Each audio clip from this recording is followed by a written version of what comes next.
Welcome to the Tuesday, October 14th edition of Taco Tuesday.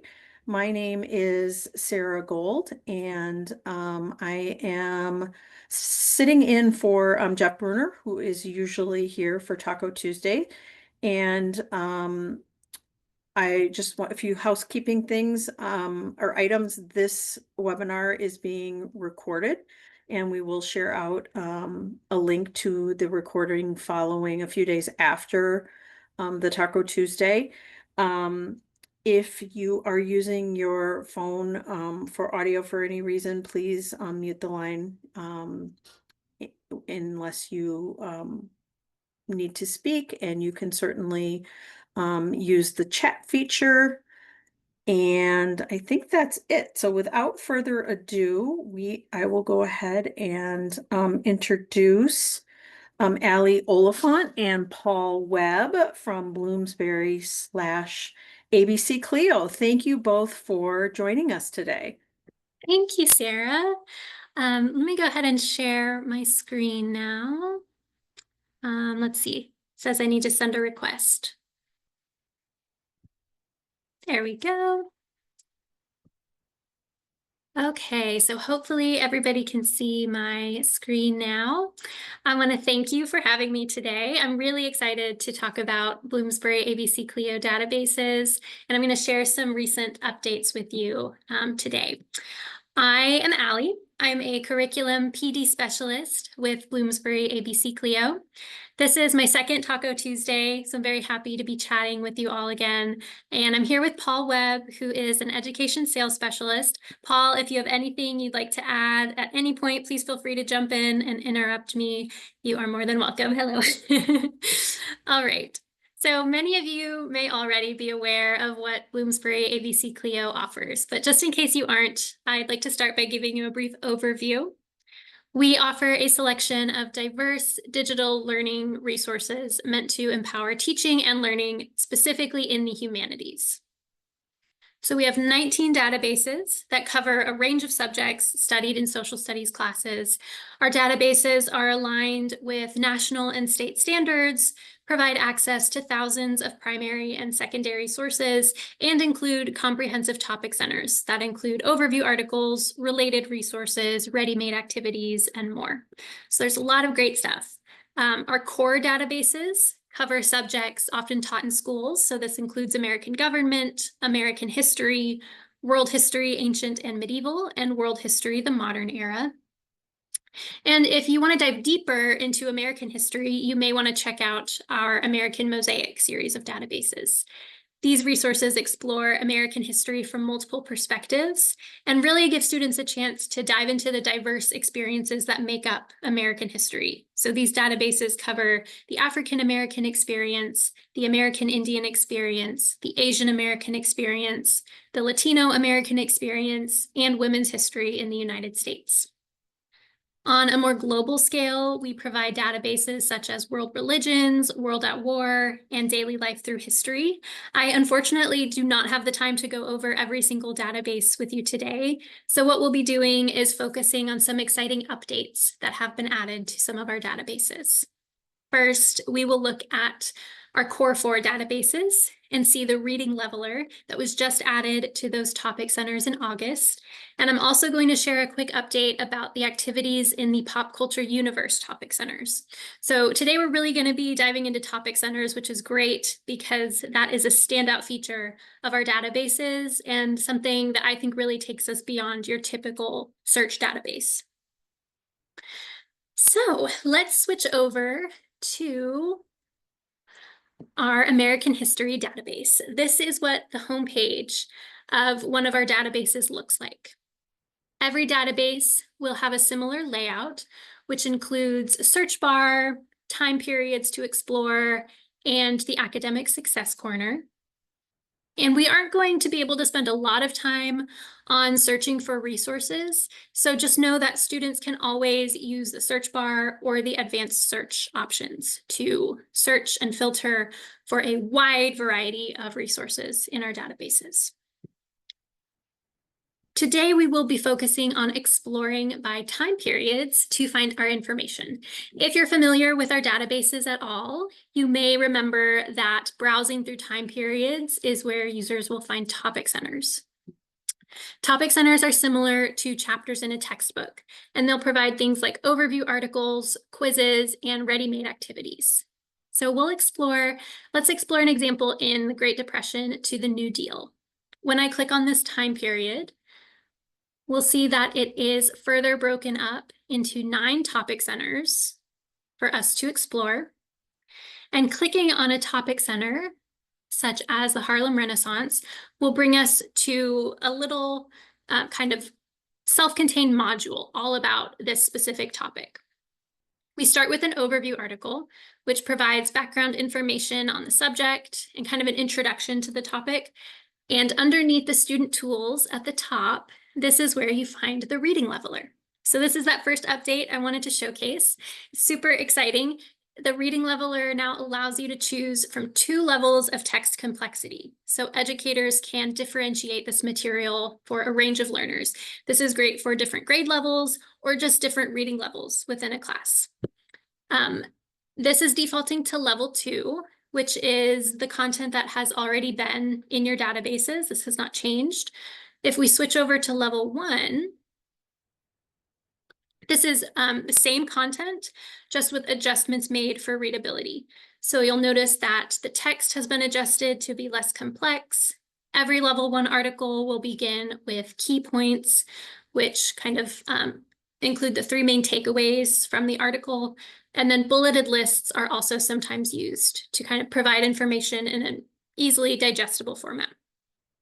So this is the overview with the reading levels. You can switch back and forth. If you are exploring on your own, I definitely recommend checking out this new update. Again, this is in all of our core 4 databases. So that's government, American history, and our 2 world history databases. We'll have this update.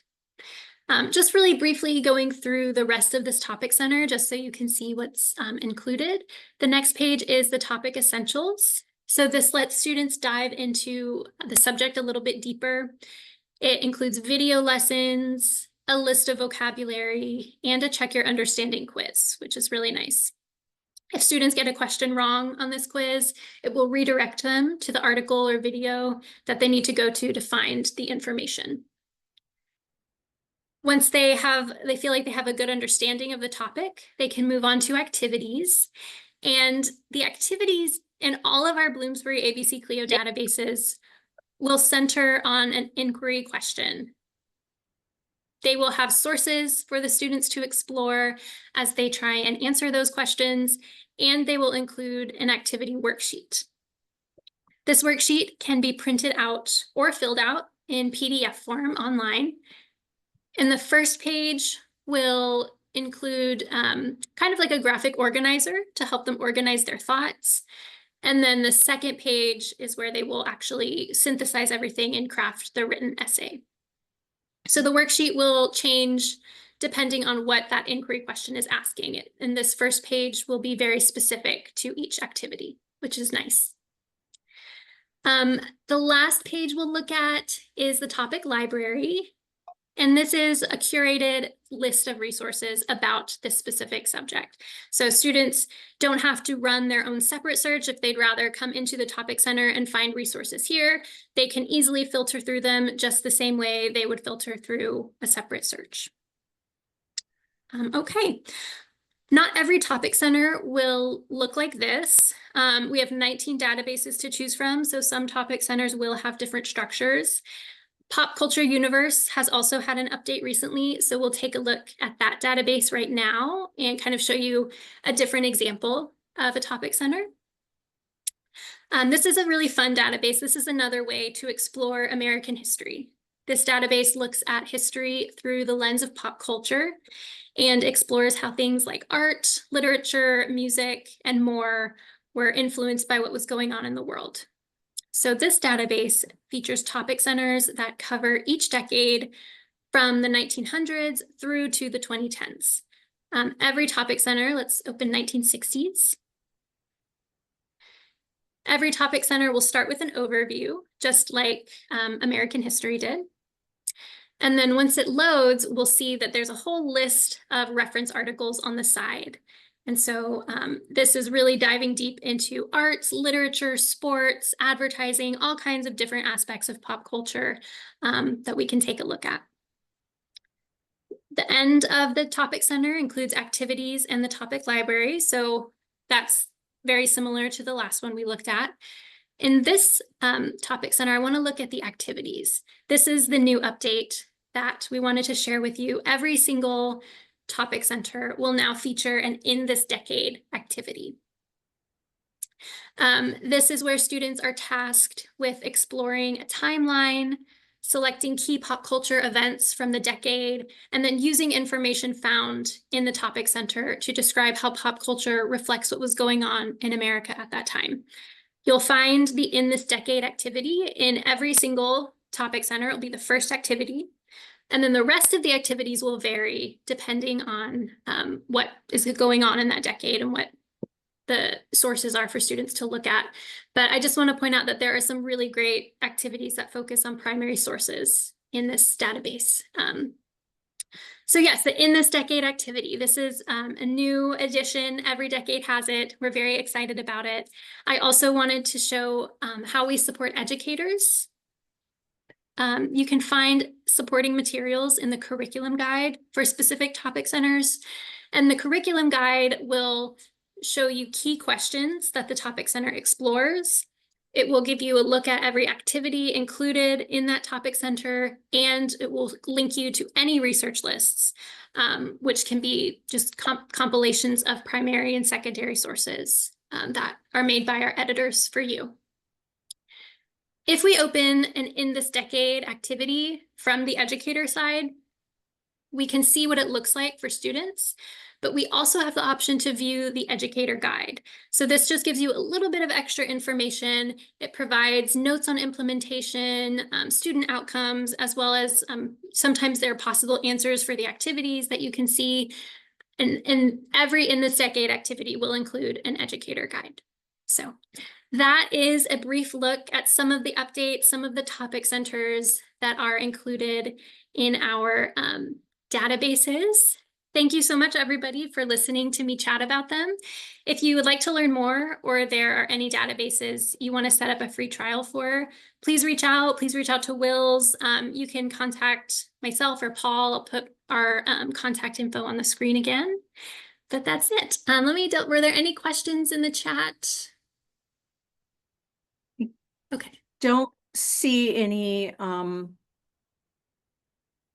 thank you for putting both of your emails and contact information in the slide. And then I also, for those of you that are interested in pricing, please use the WiLS price quote request form, and we will make sure that we get you pricing on any of the resources that we are featuring today. Thanks so much, Allie, and thank you, Yes, Paul. thank you. Okay, next I am turning it over to Victor from Scrible.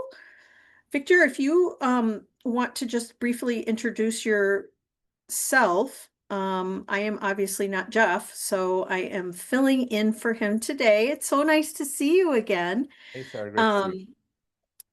And when you're ready, you can go ahead. If you have slides to share, you can use the share screen. Yep, I will do that. Let me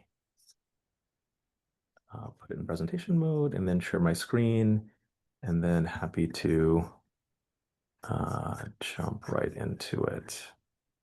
Oops. Okay, great. So Perfect. thanks, everybody. My name is Victor. I'm co-founder and CEO of Scrible. We're super excited to talk to you all. I know that some of you watching this may have seen us on previous Taco Tuesdays, but we have a whole bunch of interesting updates. And for those that are new to us, I thought I'd do a quick recap of kind of the core kind of platform and what it provides and how we partner with educators, particularly librarians, through the research and writing process. So, for those that are not familiar with us already, Scribble is kind of the most advanced thing of its kind that's ever been built. I know that's a big thing to say, but we've been at it for a while and we put a lot of work into it, so I feel comfortable saying it. It is what we call a super app for research and writing. Historically, we've received really competitive grant funding from the NSF and the Department of Ed, which is why you see their logos at the bottom. And by way of background, I think it's worth saying that I am really passionate about this because I originally started the company because I needed something like what we built originally from a student perspective. But over the years, we've worked with lots of librarians that have helped us really, make Scribble what it is today. And so, what I want to do is tell you a little bit about what it is at a high level, and then we'll get into some details. So, as I've mentioned, at a high level, it's a super app for research and writing. Um, but I think there's other ways to think about us as well. You can also think about us as a writing process platform. I'd argue the first real writing process platform anybody's ever built. What that means, I think, will become clear as we get a little bit into how students work in the platform, and really and how we sort of support them through the whole research and writing process. Another way to think about us is that it's an advanced platform to support writing instruction and responsible AI use. That responsible AI use piece is new, frankly, and has to do with what I think everybody is sort of witnessing, with students using AI as part of the process right now. And then lastly, and kind of most high level, would be thinking of us as an infrastructure to develop critical thinking and communication skills. And I think that's a good segue into framing our philosophy, which is that we believe that writing builds critical thinking skills. So I like to quote David McCullough, who says, "Writing is thinking. To write well is to think clearly, and that's why it's so hard." Despite this, the data has shown for quite some time that over half our kids in secondary across the country struggle with research skills and they're not ready for college level writing. It's a very well documented, long-standing problem, unfortunately. And there's multiple reasons for it. There's multiple challenges that contribute to that reality. And I think, what I'm going to do here is kind of talk about some of those challenges that we address because it's not just one issue that makes research and writing a heavy lift for teachers and librarians, and for students. It's a multifactorial problem. And so I'm going to talk about number one, which is more of a recap of what I think people may have seen from us before on Taco Tuesday. And then I'm going to try to shift quickly and spend more time talking about two and three, which are somewhat new, particularly number three. So let's first talk about the challenge of complex workflows. When you think about students and teachers going through the writing process, it has historically been a pretty complex thing involving lots of different steps along the way, like you see here on the left-hand side with the puzzle pieces. And so students have to curate their sources, annotate their evidence, cite their sources, build an outline, build a bibliography, write a draft, and hopefully get feedback all along the way. And unfortunately, because of those different steps, historically, librarians, teachers, students have all had to kind of cobble together multiple tools to get through that. So you might have a standalone citation tool that helps you with your bibliography. You might have a web clipper that helps you gather internet research for a social studies paper or project. You might have, a PDF annotation tool that helps you annotate database articles. And then you might have, other tools like a graphic organizer or an outlining tool thrown in, and then you're writing in Google Docs or Microsoft Word. And so it ends up being a really kind of complex workflow that's really process intensive and time consuming, hard for students to stay organized, and then equally or maybe more difficult also for educators, whether they be teachers or librarians that are supporting students, to be able to see the work and provide feedback along the way in real time. And so it ends up being a fragmented workflow. And so what we've done over the years is really kind of build a lot of those different tools under one roof, which is why we call Scribble a super app for research and writing. It's the first kind of most comprehensive and integrated streamlined solution that really helps bring all the pieces together in one place and kind of provides a one-stop shop workspace for students going through that process. We have a video that I'll probably share in the follow-up materials, maybe from this, or I can put it into the chat at the very end. I'm going to skip the video now in the interest of basically moving on to show you some screenshots and give you a very quick high-level overview of what the student sees and then what the educator sees as students are working through the platform. Okay, so again, this is kind of a quick version given the time constraint here, but hopefully it'll give you a flavor of how Scribble works. So on the student side, let's say I'm writing a paper about space exploration. I, as a student, would go out there and do some research, potentially on the web or in databases, and I would come across an article like the one that you see here in what I call stage one of the research and writing process. And when I come across an article like this, which happens to be an online article, I would click on the Scribble browser extension, and we've got an extension for different browsers. And when I click on that browser extension, three things happen. First, this article gets saved to my Scribble library in the cloud in about 1 or 2 seconds, which I'm going to show you in the next screenshot here in a minute. The second thing that happens is that we float an overlay over the article that has this toolbar and this sidebar, and that really allows the student to be able to quickly do a number of different things to help close read and digest the text. So they can use different annotation tools to flag passages that they might want to quote later. You can see that here in these different colors. They can actually add comments or paraphrasing capabilities on the right-hand side in our comment sidebar, etc. And then we also have, a set of assistive features like read aloud translations and definitions that can be really great for multilingual learners. So a bunch of tools to help you essentially digest the text. That's the first thing that happens. That's the second thing that happens. The third thing that happens is that we automatically extract citation information directly from the article, and we pre-fill a bunch of the fields that you need for a properly formatted citation. Now, that's not shown in the screenshot because right now we're showing the comment sidebar. But if we were in the actual app and I clicked on this little double quote icon that you see here on the right-hand side, this comment sidebar was switched to a citation sidebar, and you see a bunch of those citation fields automatically filled out from the metadata that we picked up from the article. And so those are the three things that happen in stage one. You click on the browser extension and we help you curate, annotate, and cite the article. So let's go to stage two from a student perspective. I've done that research and now I'm going to scribble.com and logging into my account and I'm seeing my Scribble library. And we call that an assignment library when it's tied to an assignment.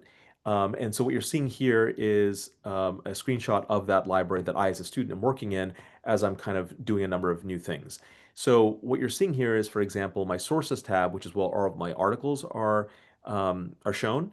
These could be articles like the one that I showed you here in stage one, but they could be PDFs that you upload from your desktop or you get from databases as well. Next to that is an annotations tab where I, as a student, will be able to see all of the annotations that I made across all of my sources in a list view. So kind of like, these highlights and comments, you'd see all that in a list view.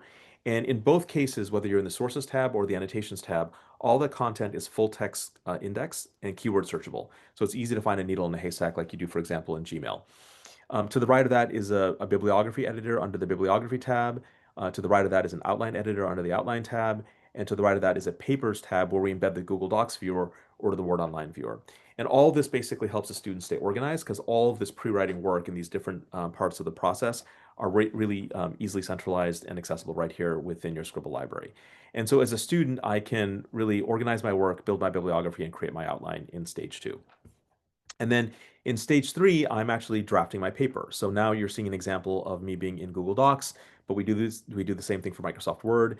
And so what you're seeing here is that as I'm writing my paper, I have the ability as a student to use Scribble's Google Docs add-on or Microsoft Word add-in. In this case, we're looking at the Google version of it. And if for those that are not familiar with what an add-on or an add-in is for Google or Microsoft, it's basically a place where both companies give us a little bit of real estate inside the word processor. So on the right-hand side here, you're seeing that we've got a sidebar for our add-on, which we call Scribble Writer. And that add-on really takes some of the key tabs from the Scribble library and slims them down and embeds them right here within the word processor so that the student has easy access to a lot of their pre-writing work while they're drafting their paper. So in this example, as a student, if I'm writing my paper and I'm thinking, you know what, I remember highlighting something about Mars, but I can't remember what it is, I can actually go and do a search under the sources tab, and we will go and search the full library and be able to show you all the highlights, for example, that have the word Mars in them. And then you can click a little plus button next to any one of those highlights, and we'll take that text from that highlight out of the article, drop it into the paper, and I know it's probably hard to see because it's kind of small here, but we drop that into the paper, put it in quotes, insert an in-text parenthetical citation, and update the bibliography on the last page of the document. So it really kind of makes it easy to bring all that pre-writing work you did directly into the paper as you're drafting it, and really kind of helps tie things together. And the reason we do a lot of this is that historically, students, and I'd argue all of us, have lost a lot of time in what I call manual information processing. So there's a lot of time lost in copying, pasting, formatting, which is important and it's necessary for the workflow, but it isn't really the reason why teachers and librarians typically ask students to, do the work, right? We really want them to do the higher order cognitive work around thinking about the evidence, validating the sources, making strong arguments, etc. And unfortunately, we historically use so much time in the process. There isn't a lot of time for that higher order cognitive work. And part of what we're doing here is letting software take care of some of the lower order cognitive mundane work so that we free up and shift students' time to work on those more critical thinking aspects of the process. All right, so that's on the student side, and I'll probably spend a little less time on the teacher side and what you would see as a librarian if you were added as a co-instructor for an assignment. But the idea here is that as an educator, whether you're a teacher or a librarian, you have the benefit of having all the students work in one place, which makes it much easier to access all the student work and provide timely and specific feedback. So as an example, what you're seeing here is an example of a student's library that I, as a librarian, as a teacher, could jump in and see their work in real time as it's happening. And so in this case, the student's name is Glenn Washington, and I would be able to, as the educator, jump in and see all the different tabs that Glenn has been working um, in real time. And that's really a game changer because historically, I think everybody knows that a lot of the research and writing process ends up being a bit of a black box where it's not all easily visible to you to provide feedback. And what we've done here is basically made that process much more visible. So as a teacher, as a librarian, you can jump into any student's library at any point during the assignment and see their sources, their annotations, their bibliography, their outline, their paper. And then we have a feedback messaging system here on the left-hand side that really allows you to be able to target specific messages to different parts of the pre-writing process. What's interesting about this is that when people think about writing feedback, their brain immediately goes typically to providing comments on the document, right? So comments in Google Docs or Microsoft Word, or in the old days, red pen on paper. That's fine and good. That's all necessary and important, to have.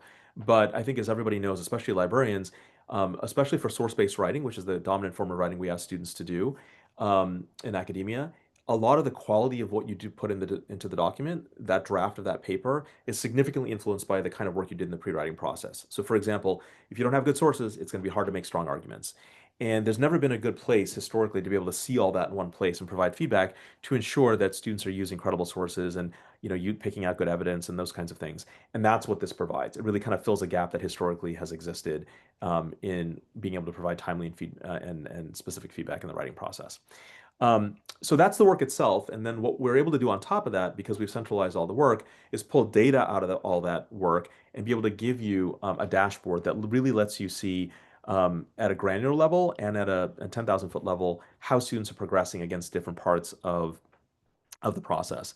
And so, for example, at an individual student level, we can show you how students are tracking against certain goals that were set for the assignment, like having a certain number of curated or cited sources or words written. And then these pie charts are a little bit in the realm of media literacy, where we're able to actually show you a breakdown of the kinds of sources that they're using at a high level. So you can get a high level understanding of roughly the credibility and diversity of sources they're using, whether it's online sources, and if so, which ones, or if it's databases, and if so, which ones. Um, at a 10,000 foot level, you can see how many students are on target or off target for different steps in the process. And you can actually click on any one of these bars and see which students make up that bar. So if you wanted to see who are the two students, for example, that are off target for this particular interim goal, you can quickly identify that, and then you know who to focus your time and energy on. And the middle graph here is something that we launched about a year and a half ago, specifically to address the AI plagiarism problem. That's kind of a hair on fire problem for a lot of teachers right now, and has been since ChatGPT launched. The basic idea is, and I'm going to kind of shortcut this a little bit because I'm going to show it to you on a different slide here in a minute. It's a little bit bigger. But the idea here is that we're able to show you now on a daily basis how much time each student is spending on different aspects of the pre-writing process. So, for example, research, analysis, synthesis, and writing. We're going to come back to that in just a minute. Um, I'm going to skip the video testimonial because it's actually already on the WiLS website, but I can also include a link to it in the chat after I'm done presenting here if you all want to take a look at that. But we've been working with Menominee Falls High School librarian Emily Leonard for years, and she's recorded a really nice 30-second testimonial video that talks about how they use Scribble and how it's been a game changer for them. So I'd recommend taking a look at that and seeing what she's got to say about it. But let me go to challenge 2 because I'm going to be out of time here in a couple minutes. The new challenge for the research and writing process, I think, for a lot of educators, particularly English teachers, but not only them, is that students, unfortunately, in many cases, are taking the shortcut that was sort of predictable and that they told us that they were going to take 2 years ago after ChatGPT launched. This is actually pretty old now, and I think the number would probably be higher today. But there was a survey done soon after ChatGPT launched, and students basically told us that they would be using AI to do their schoolwork for them instead of doing it themselves. So there's a real risk to authentic learning now. And what's the concern? Why does it matter?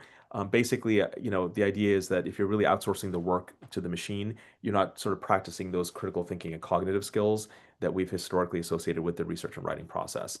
And this was really proven out, I think, at least on a small scale level, by a really groundbreaking study that was put out by MIT at the end of June, where they actually had 3 cohorts of students basically writing 4 cycles of SAT essays. One cohort could use no technology, one cohort could use Google search, and the last cohort could use ChatGPT. It was a really interesting study where they actually used brain scans to try to look at cognitive work and neural activity. And I think it was really telling, and it kind of validates what a lot of us have been feeling anyway, which is kind of if you don't use it, i.e., certain skills and your brain a certain way, it's not going to develop or it's going to atrophy. And so this is a quote that was pulled out of the article about the study. It basically said ChatGPT users had the lowest brain engagement and consistently underperformed at neurolinguistic and behavioral levels. Over the course of the several months, ChatGPT users got lazier, and with each subsequent essay, often resorted to copy and paste by the end of the study. Um, what we realized and saw very quickly, and I'm sure many of you have seen this, is that the knee-jerk reaction to this authentic learning risk was to really try to turn to AI detectors to help you determine whether or not students have taken the shortcut or if they've authentically written their papers. And I think we've had a year and a half with those things now, and I think a lot of people have come to see that unfortunately the research and the data shows that a lot of those AI detectors, really all the detectors, have proven unreliable and manipulable. And what we saw very early on, really a couple months after ChatGPT launched, was the reason why detectors struggle is because they only ever assess and have access to the end work product of the writing process. They don't see all of it, right? And so they're only ever seeing the text in the document at the end of the process. And what we realized, because the work we were already doing before ChatGPT launched, is hey, if you actually treat writing as a process and not just looking at the end work product, this should be a much more solvable problem. And that's the work we were already doing, right? Which is why I spent the time to show you how we help students through the process. As you can see, we help them curate their sources, annotate their evidence, et cetera, et cetera. And we make all that visible to you all as librarians and your teachers so that you can really shift the assessment to writing as a process. And so we've been preaching process over product as the best practice for writing assessment in the AI era. And the short way to describe this to everybody that I think people kind of understand quickly and easily is that we're able to do for writing what we've always asked kids to do in math, which is show your work. And that's what this graph was about that I mentioned earlier. You can use this to say, okay, if I can see that there's really nothing going on until the end, and all of a sudden there's a spike in writing, that might be a red flag that there's a copy and paste job out of ChatGPT. And so we're able to solve this new challenge that's really been vexing for a lot of people for the last 2 years. How do we address this sort of issue? AI detectors cause all kinds of problems with false accusations and false positives and negatives. We say you have to shift your paradigm. And the paradigm is that really focus on research and writing as a process, not only looking at the end work product. And you don't need Scribble to do that. Obviously, you could try to certainly do that on your own, but it's a heavier lift. And I think what we have to offer is that we make it a lighter, heavier lift, if you will. And it's something that really you can back up with data when you're talking to students. So I know we're out of time, which is Sarah has kind of shown herself here. I'll say we won't have time to talk about this now, but I'd love to be able to describe this to you maybe on a future call if you want to get in touch with us. We're not anti-AI just because I talked about the cheating issue. We are about the responsible use of AI, and the way that we're proving that is that a few weeks ago we actually launched a new not ChatGPT, a new chatbot within our platform that actually helps students use AI responsibly in the research and writing process. We call it Reese, and I'm not going to go through it, but I'm just going to flash this up there. And I'm going to have a link that I'm going to put into the chat. If you'd like to learn more about Reese or Scribble in general, please fill it out, and we can tell you how this new chatbot is different and actually makes it possible for students to use AI responsibly in the research and writing process compared to using consumer chatbots. Okay, I've gone over a little bit. I apologize, but I had a lot to get out, and hopefully that will be helpful to folks. Always interesting, Victor, and appreciate the updates. And yes, please share that in the chat, and we'll make sure that that we get that out to people. Yes, I'm gonna put the link to the follow-up form in the chat right now, and I can send it to you later as well. Thank you so much. Thank you. Okay, up next we have Alex Gardner from World Trade Press. Alex, welcome. I'm going to let you introduce yourself, and if you have slides to share, you can go ahead and click the share button when you're ready. Excellent. Well, thank you very much, Sarah, for hosting me here on this Taco Tuesday. I believe it's the third one I've participated in. As Sarah indicated, my name is Alex, and I am a sales representative for academic and public libraries for World Trade Press. We partner with the WiLS Cooperative with their academic and public members. Incidentally, I actually did participate in a standalone webinar last Tuesday with Jeff Bruner.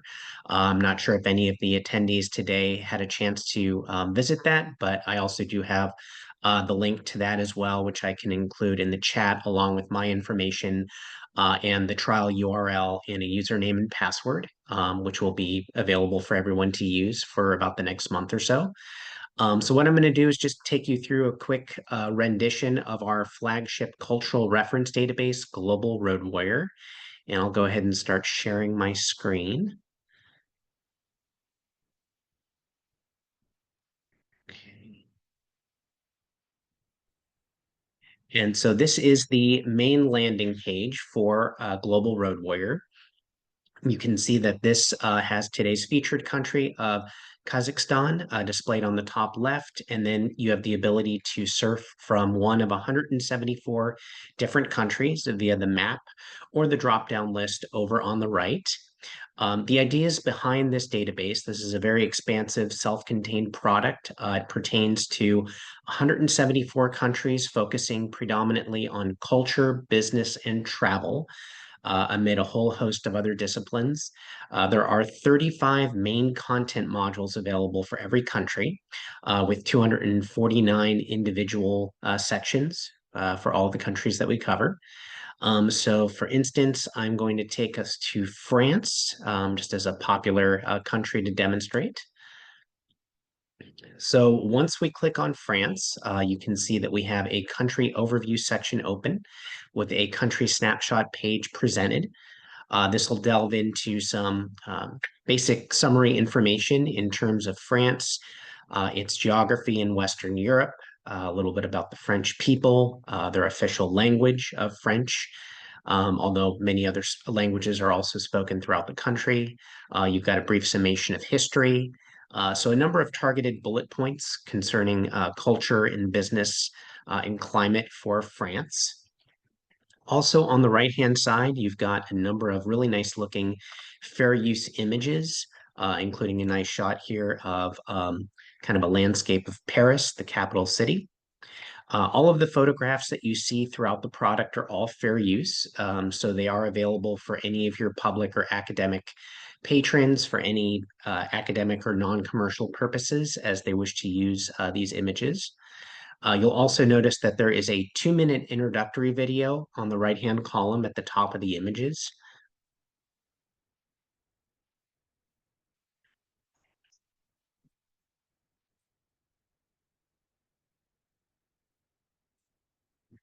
So I just wanted to make sure that that played for a few seconds, but that gives you a basic audio and visual introduction to all of the snapshot information. You've also got the current time as well as the projected weather displayed for today for the capital city of Paris. These two icons here will display on the top right for every page that we look at here for France. Beyond the overview section, as you can see over on the left, we've got an alphabetized listing of chapters and sections pertaining to content for France, beginning with business culture. This section here highlights a number of articles kind of capturing the business experience within France. And I'll just kind of highlight and take us through some of these in summary.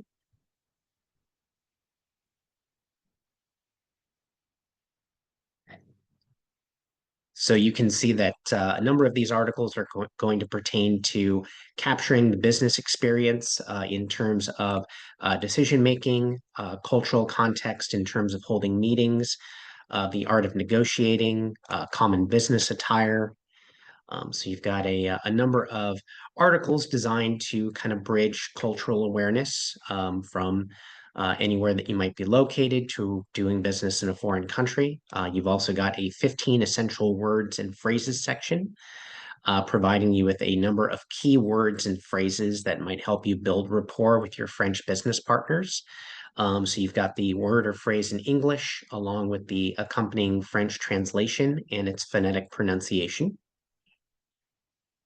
Similarly depicted, you've also got a number of cultural and societal articles pertaining to French values, beliefs, and traditions. Everything from some cultural fables and folklore in terms of French culture to more specific articles devoted to information on gift giving. So the culture around reciprocity in the exchanging of gifts, be it for personal reasons, like maybe a child's baptism or a person's birthday, a wedding, other kind of personal occasions, to business gifts and whether or not those are seen as a taboo in a foreign country. So whether or not those are seen as being acceptable. You've also got some greetings and courtesies information. So info pertaining to informal greetings that might be exchanged amongst friends and neighbors, or more formal introductions, maybe reserved for the academic or business environments. You've also got some articles pertaining to French women in business, as well as women in culture, for any patrons who might be doing some research into women in gender studies.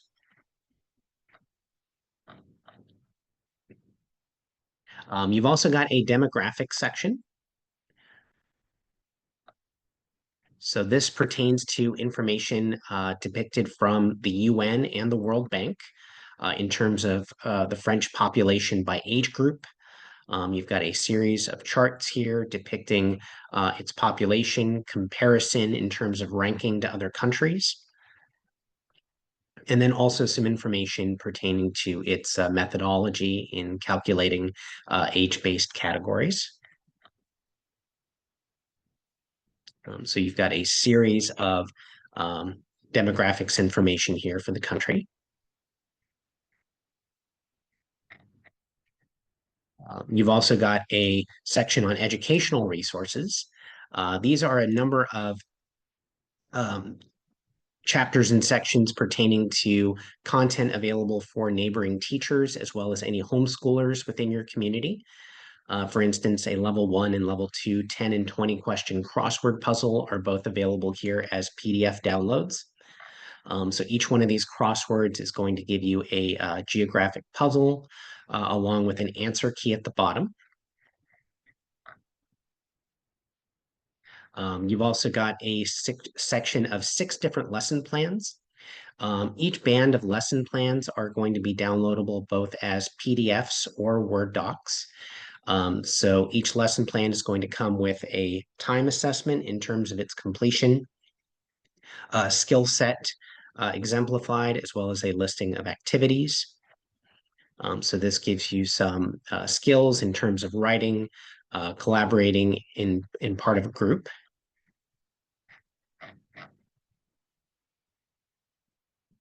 You've also got a food culture and recipe section, providing you with a culinary overview of French cuisine and some of their famous staples in terms of vegetables, cheeses, desserts. You know, they're very famous for their pastries. So you've got some cultural information in terms of French cooking, some context in terms of the size and time orientation around daily meals,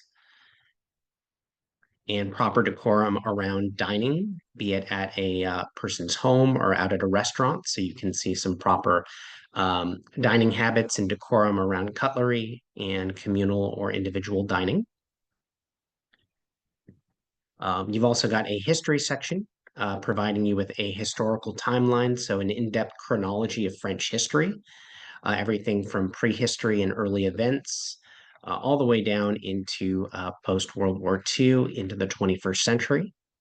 And you've also got a number of really nice looking images and portraits and illustrations over on the right, which put a nice face to the history as well. You've also got a calendar year of French holidays and festivals. So this will provide you with the date of each calendar year holiday and a little legend, a key on the right in terms of business environments that might be impacted by closure. As you begin to scroll down to each one of these individual listings, you'll notice that it gives you some more information in terms of a description, historical background into the holiday, and then some French traditions for how each holiday is typically celebrated.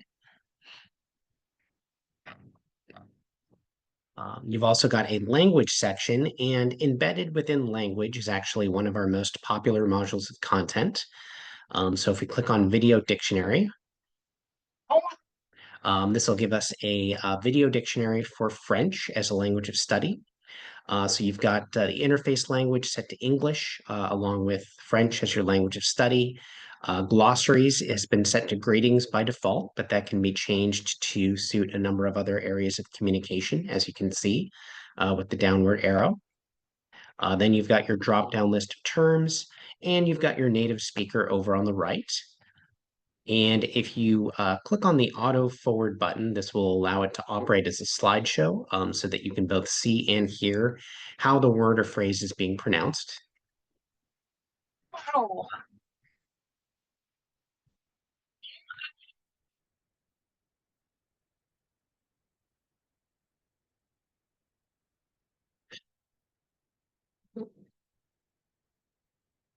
So this is a great tool to be able to use if you are maybe planning some short-term travel to France or another country and you want to learn some essential terms prior to travel for maybe a semester abroad opportunity or a business trip. You can do that within either French or 30 different options for languages of study. You've also got, and I know I'm working with some borrowed time here, so I'll kind of go into some main sections that I wanted to cover. You've also got 9 thematic maps of France. So each one of these are going to be downloadable as PDFs or high resolution JPEGs if you want to utilize them for a classroom report or presentation. You've got a series of national symbols information as well. And this will provide us with some national symbols, beginning with like the national flag, the tricolor French flag of the blue, white, and red. So you can see some information in terms of its colors, symbols, proportions, what those are meant to highlight and represent. You've also got some history behind the design and adoption of the French flag, along with its proper usage outside of government or public buildings. You've also got a series of downloadable options here for the French flag for both web use and print. And you've got a national anthem page for the Song of Marseille. Gives you the date of its adoption, whom the music and lyrics were by, some historical background in terms of the song's composition and its release. And then you've got the French lyrics along with the English translation side by side. You'll also notice that the tricolor flag on the right-hand side has a play button, so you can actually play an audio example of the song as well.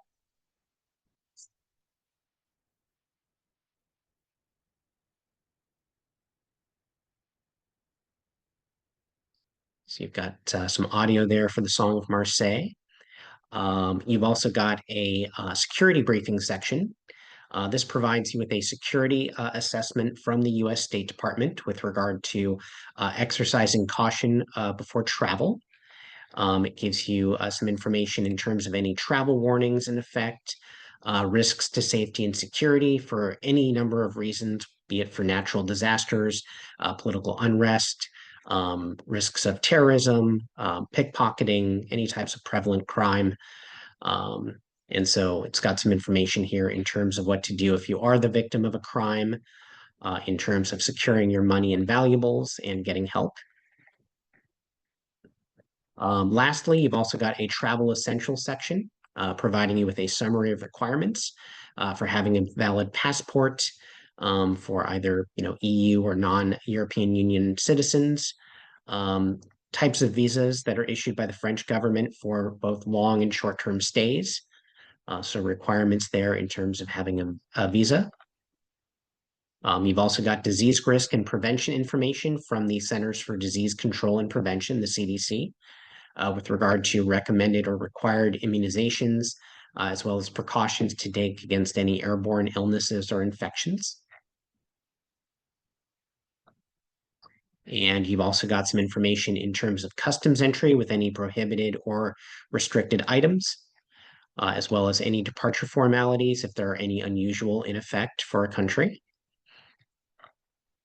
And then a couple of things that I just wanted to highlight before we conclude. You'll notice that the product is available with a select language widget. So you can actually translate the product to about 103 different languages available.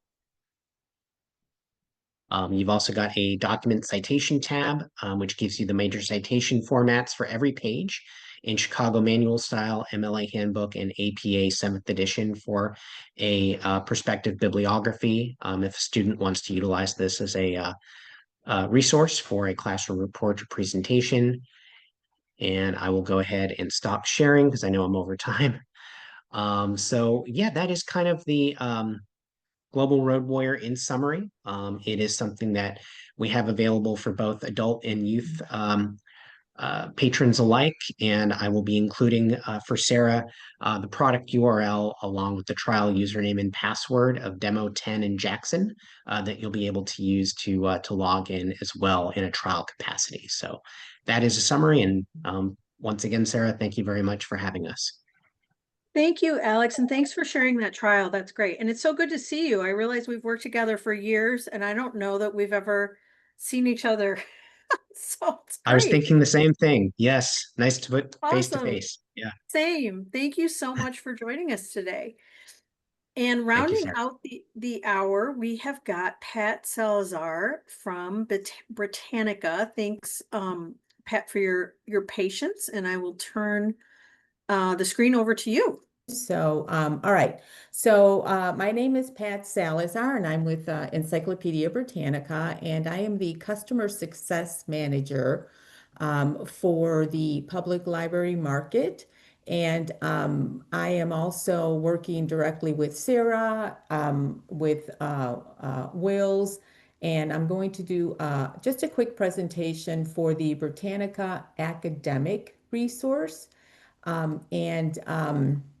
This particular resource, let me see if I can make this a little bit bigger. This particular resource is now available with some additional features that we have.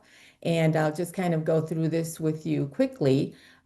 You can search the Britannica academic database several different ways. What we have available is a search box. Then there's also an opportunity to filter searches with advanced information that you'd like to add. And then one of the newest features that I will also highlight is the new Ask Britannica feature.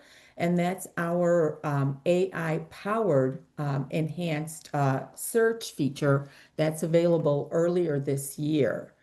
So just kind of going down, when you look at the interface for the Britannica academic database, you'll be able to see that users can actually access article information, they can access images and videos, they can also access biographies if they're interested in doing research on a specific person or people. And then also we have the My Research area right here where users can sign in and they can create, for example, a folder where they can save all of their content. They can also save any media. They can come back to it and create resource packs and share out with additional users. Or if teachers are using this in the classroom, they can also share this with their students in preparation for an assignment that they're going to provide the students with. And then if you scroll down just a little bit further, you have your research tools here in this section. And ideally, users are able to explore the world. They can explore and compare different countries. They can also take a look at any other Britannica original resources that they have available. So this is a nice section where other resources are available to users and they can explore with the different types of research tools that are available here. Scrolling down just a little bit further, you'll see that we have a popular topics section. And this is a section that our editorial staff has put together so that users can see what is trending, what is new, what is happening. And just so you know, these topics, they usually alternate every 2 or 3 weeks, or excuse me, every 2 or 3 days. So you'll be seeing this information change, pretty frequently. And then, of course, additional information that's found on the Britannica homepage is a section here that features primary sources. So individuals, if they're looking for actual, for example, speeches, presentations, any type of periodical content, they'll be able to find in the primary sources section. Over here to the right-hand side, we have the Merriam-Webster dictionary. And ideally, it is our sister company. So we provide access to definition of words, in addition to a Merriam-Webster's thesaurus. So that's also an additional two resources that are available with a subscription to Britannica Academic. And then if you scroll down a little bit further, you'll be able to see on this day, and this is featured every day, and this changes, of course, but you'll be able to see, read about, or do some more research on this particular historical piece that happened on this day.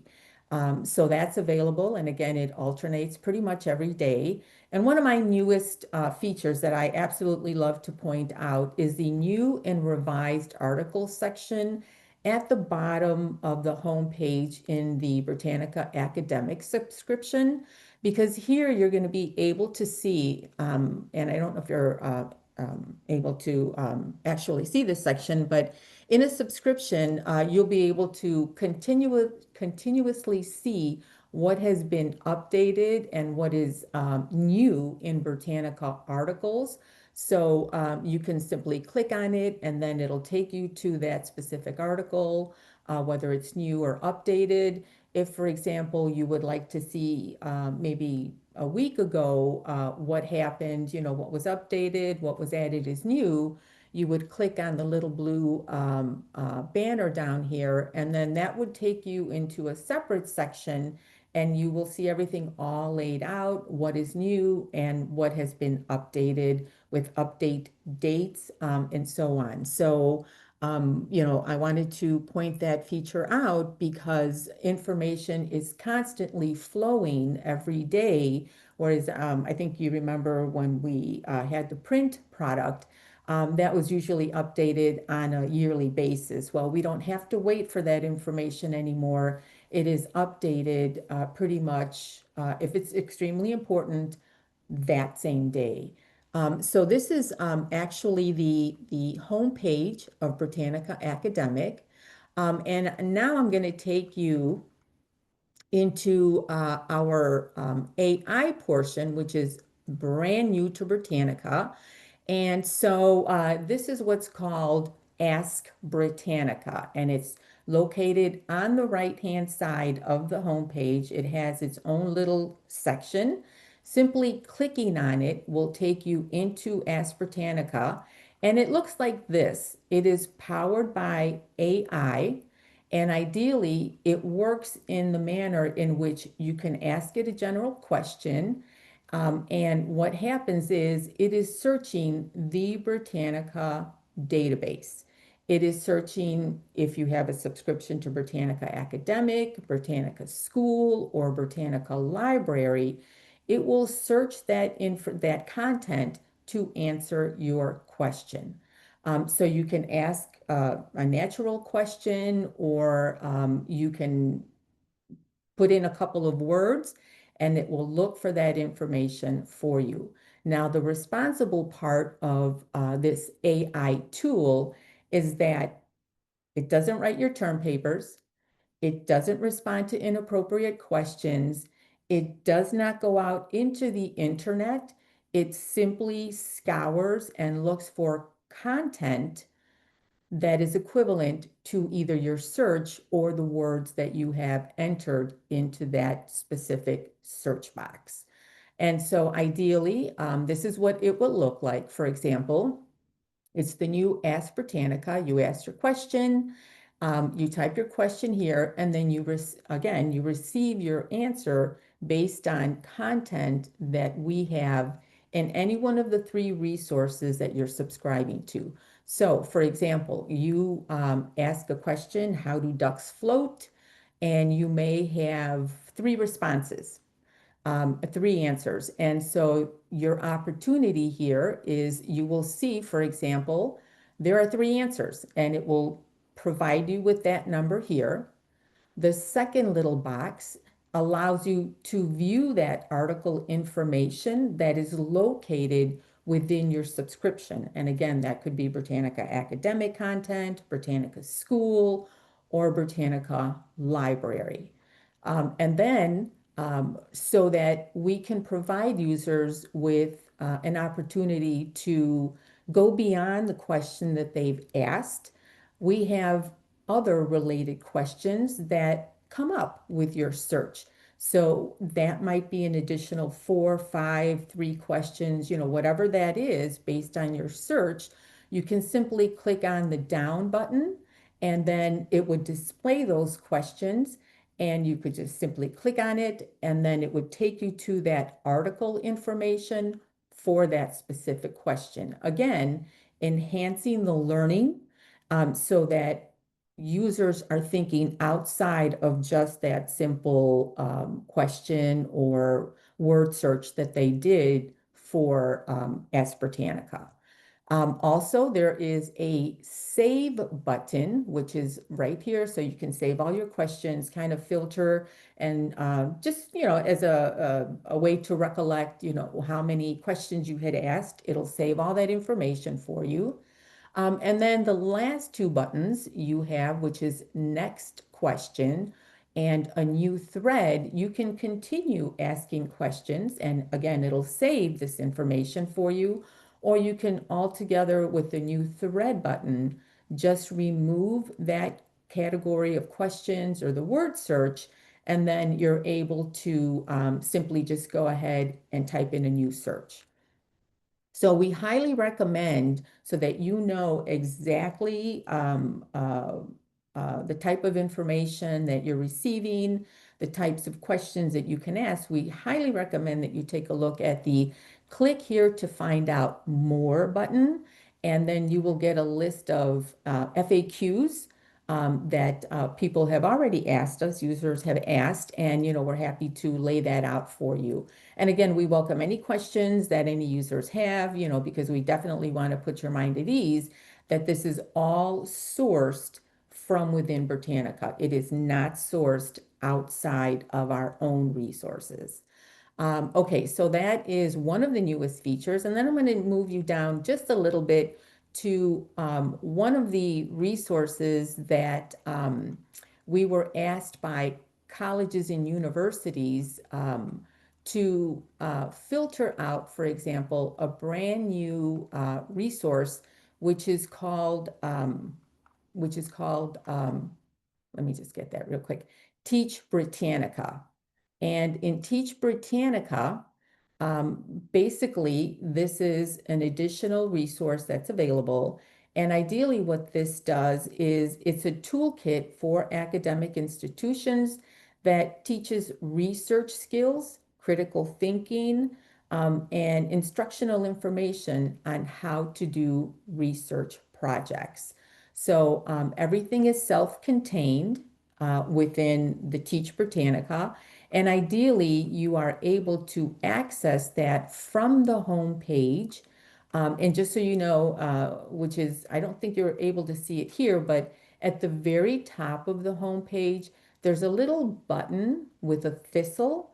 And once you click on that, then you're able to get a drop down. You click on Teach Britannica, academic institutions, and then you will have access to Teach Britannica and all of the instructional material that's there to help your students learn how to do research, the steps, for research projects, and so on and so forth. So that is what I have for you today for Britannica Academic.